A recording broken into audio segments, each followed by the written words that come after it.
Evangelho de Mateus, capítulo de número 5, versículo 27, está escrito: Vocês ouviram o que foi dito: Não cometa adultério. Eu, porém, lhes digo: todo que olhar para uma mulher com intenção impura, já cometeu adultério com ela no seu coração. Se o seu olho direito leva você a tropeçar, arranque-o e jogue-o fora, pois é preferível você perder uma parte do seu corpo do que ter todo o corpo inteiro lançado no inferno. E se a sua mão direita leva você a tropeçar, corte-a e jogue-a fora, pois é preferível você perder uma parte do seu corpo do que o corpo inteiro ir para o inferno. Nessa sequência, a série de estudos sobre o Sermão do Monte, sobre o discurso mais importante da humanidade, nós agora entramos em uma importante área da nossa vida, que é a área matrimonial. Jesus vai ensinar sobre o adultério, algo que é tão difícil hoje em dia, no tempo de Jesus era difícil, imagina nos nossos dias, mas que a partir da correta exposição do texto bíblico, nós podemos ter uma interpretação, uma compreensão certa, alicerçada em princípios. Então Jesus inicia falando no versículo 27 que as pessoas ouviram o que foi dito: não cometa adultério. Isso é um fato, está um dos 10 mandamentos que Deus dá a Moisés para colocar ao povo.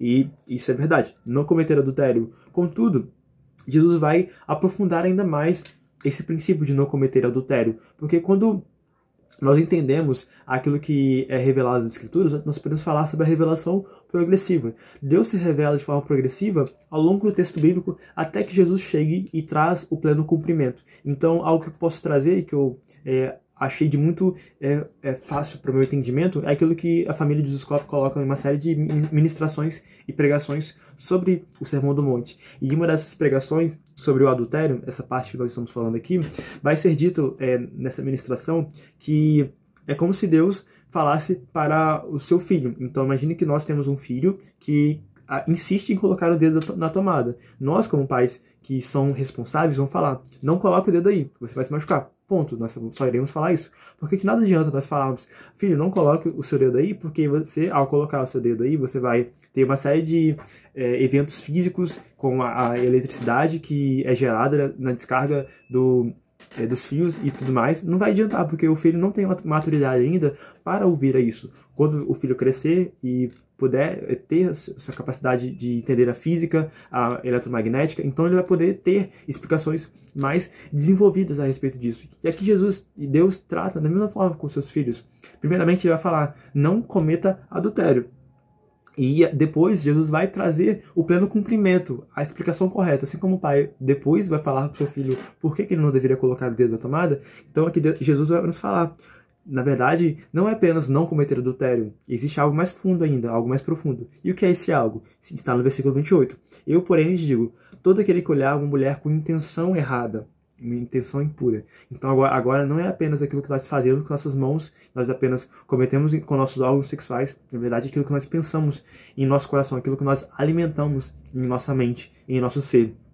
Então, se nós olharmos com a pessoa com o coração impuro, com uma intenção impura, então lá nós já estamos cometendo o adultério. Jesus ainda nos ensina sobre a importância de nós sermos radicais, de nós irmos até as últimas consequências, ou seja, de cortar o mal pela raiz, de fato. Aqui é claro que ele não vai falar isso para nós sermos literais, tanto que no dia seguinte os discípulos de Jesus não apareciam com o olho a menos, ou com uma mão cortada, porque Jesus vai falar para nós cortarmos um membro que nos faz pecar, porque mais vale nós entrarmos no céu sem esse membro do que ir com o nosso corpo inteiro para o inferno. É claro que Jesus não vai ser literalista nisso, vai ser metafórico. Ou seja, para nós irmos até as últimas consequências de fato. Se o Instagram é o que me faz pecar, eu vou tirar o Instagram da minha vida. Se é o WhatsApp, se é a roda de amigos, eu vou até as últimas consequências, vou evitar isso, porque eu sei que não é correto, que não é condizente com o discípulo de Jesus e a determinadas coisas, a cometer determinadas condutas, porque não faz sentido a mim. Aí eu que decidi entrar nessa vida de espelhar, a refletir ao caráter de Cristo em minha vida.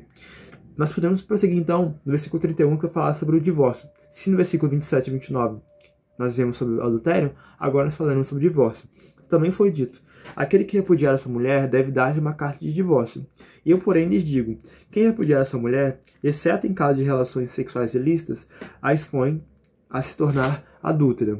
E aquele que se casar com a repudiada comete adultério. Aqui o Senhor Jesus nos ensina sobre a importância de nós termos a correta compreensão do divórcio. existia no tempo de Jesus duas correntes principais sobre o divórcio. Moisés coloca na lei que um homem poderia dar a carta de divórcio se tivesse algo incorreto no relacionamento com a mulher. E existia uma corrente mais radical, a de que não existia, não havia a possibilidade nenhuma de trazer o divórcio. A outra corrente mais liberal é a que podia, por qualquer motivo, trazer o divórcio. Jesus aqui vai se posicionar nem com a corrente mais radical, mais tradicional, absoluta, e que não é permitido o divórcio, porque aqui ele vai falar a exceção, que é das relações ilícitas, e nem vai ser também de forma mais liberal, a de que dizer que existe apenas uma situação que é permitido o divórcio.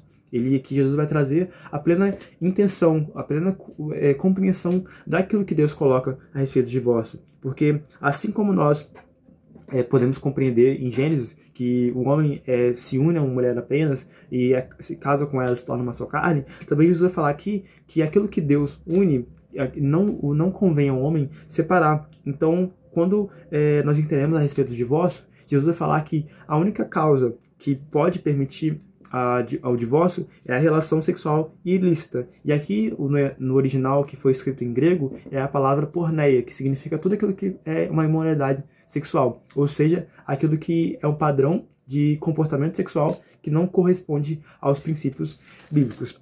A partir desse momento, então, nós entendemos aquilo que Jesus nos ensina sobre o divórcio, a de não ser permitido o divórcio, exceto os casos de adultério, de imoralidade sexual. Continuando então no versículo 33, nós veremos a respeito dos juramentos. Vocês também ouviram o que foi dito aos antigos: não faça juramento falso, mas cumpra rigorosamente para com o Senhor, que você jurou. Eu, porém, lhes digo, não jurem de modo nenhum, nem pelo céu por ser o trono de Deus, nem pela terra por ser estrada de seus pés, nem por Jerusalém por ser a cidade do grande rei. Não jure pela sua cabeça, porque você não pode fazer com que um só cabelo fique branco ou preto, que a palavra de vocês seja sim, sim, não, não. O que passar disto vem do maligno. É tão difícil, não é mesmo? Quando nós precisamos jurar, quando nós precisamos prometer a alguém que nós estamos falando a verdade, quando o nosso testemunho não vale de nada. Quando nós estamos falando, eu juro que isso está correto, mas nós, quando estamos falando isso, nós já estamos fundamentando uma possível descrença da outra pessoa. Quando Jesus vai nos ensinar aqui que nós não devemos jurar. A lei, na verdade, a tradição que os judeus tinham na época é que não era permitido fazer juramento falso. Mas essa ordenança, essa ordem de não fazer o juramento falso, trazia o respaldo de eles poderem fazer um juramento que eles consideravam ser correto, ser verdadeiro. Poderia jurar pelo tempo, poderia jurar pela cidade, jurar por tudo. Mas Jesus vai falar aqui que, na verdade, o correto mesmo não era fazer nenhum tipo de juramento. Porque ao nós fazermos um juramento, nós estamos falando que nós nos comprometemos a falar algo, a respaldar uma autoridade que nós estamos falando, a algo que é externo a nós. Quando, na verdade, a nossa palavra devia ser a principal coisa a ser confiada. Nosso próprio caráter, nossa conduta devia ser tão fácil, devia ser tão confiável para as pessoas acreditarem em nós, que não seria necessário com que nós juremos por algo maior que nós mesmos, entendem? Por isso que é necessário que Jesus nos ensinar sobre a importância de nós não fazermos falsos juramentos, de nós termos uma palavra que é verdadeira, que é assertiva, de falar sim quando é sim e não quando é certo dizer não. E temos a sabedoria, temos a sensatez de falarmos aquilo que deve ser falado na hora e no momento certo. Continuando, no versículo 38, falaremos sobre a vingança. Vocês ouviram o que foi dito: olho por olho, dente por dente. Eu, porém, lhes digo, não resistam ao perverso. Se alguém lhe der um tapa na face direita, ofereça-lhe também a face esquerda. Se alguém quer processar você e tirar-lhe a túnica, deixe que também leve a capa. Se alguém obrigar você a andar 1 milha, vá com ele 2. Dê a quem lhe pede e não volte as costas ao que lhe pedir emprestado. Aqui nós entramos num cenário um pouco difícil de entender. Será que Jesus estava falando sobre um cenário hipotético, idealista? Essa é uma das formas de interpretar que foram feitas ao longo dos vários anos de interpretação bíblica. Então Jesus estava falando sobre algo idealista, algo que no paraíso seria feito, de não resistir ao perverso, de dar a outra face, ou uma segunda forma de interpretar, que é de realizar, sim, de cumprir, que dá para fazer isso no presente. Ou nenhuma coisa, acredito que seja certa, a se pensar de forma absoluta, nem outra. Na verdade, é de usar a ponderação.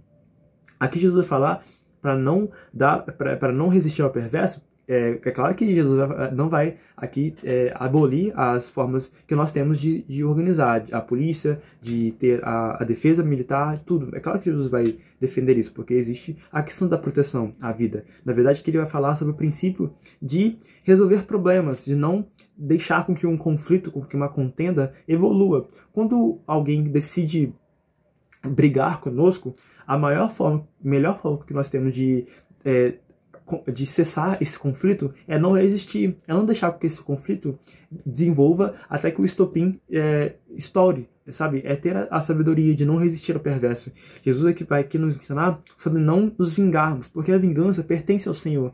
Deus é aquele que é soberano sobre todas as coisas. Então nós podemos confiar que Deus vai agir com os recursos certos. Seja nessa vida ou seja na vida no juízo, ele vai trazer à luz aquilo que está em trevas. Ele vai, todas as pessoas que estão fazendo algo agora vão ser recompensadas ou punidas por Deus. Então nós podemos confiar em Deus, que ele vai ser capaz de agir com justiça para a nossa vida. E depois Jesus vai falar sobre algo que era comum na época. Quando os judeus ainda eram subjugados pelo Império Romano, quando um romano deparava com um judeu, ele podia fazer algumas coisas. Primeiramente, ele podia pedir que essa pessoa desse a túnica a ela. Então, a túnica não pertencia àquela pessoa, mas a pessoa que estava subjugando, ao romano. Então, se a pessoa pedisse uma túnica, Jesus vai falar, dê logo duas. Ou seja, de fazer mais do que é esperado, de fazer algo que vai surpreender ao seu inimigo, de não dar ao seu inimigo motivo ou uma causa para que possa afrontar a você, porque você vai agir de forma tão certa, tão alicerçada em princípios, refletindo tanto o caráter de Deus em sua vida, que o seu inimigo não vai ser capaz de falar nada contra você, porque o seu próprio testemunho já vai ser uma forma de mostrar o seu posicionamento correto de acordo com a vontade de Deus. Depois Jesus vai falar que quando a pessoa pedisse para andar uma milha, os romanos podiam falar isso, pedir para que um judeu carregasse um fardo durante uma milha.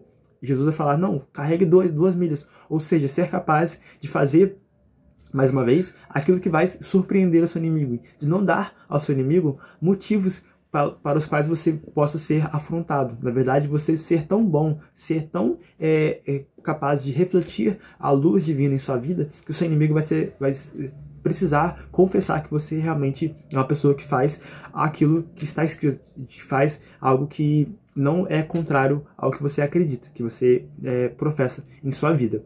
E por fim, versículo 43 a 48, vai concluir o capítulo 5 sobre o amor aos inimigos. Vocês ouviram o que foi dito, ame o seu próximo e odeie o seu inimigo. Eu, porém, lhes digo, amem seus inimigos e orem pelos que perseguem vocês, para demonstrarem que são filhos do Pai de vocês, que está nos céus, porque ele faz o seu sol nascer sobre os maus e bons e vir chuva sobre os justos e injustos. Porque se vocês amam aqueles que os amam, que recompensa terão? Os publicanos também não fazem o mesmo? E se saudarem somente seus irmãos, o que é que estão fazendo demais? Os gentios também não fazem o mesmo? Portanto, sejam perfeitos como é perfeito o Pai de vocês, que está no céu.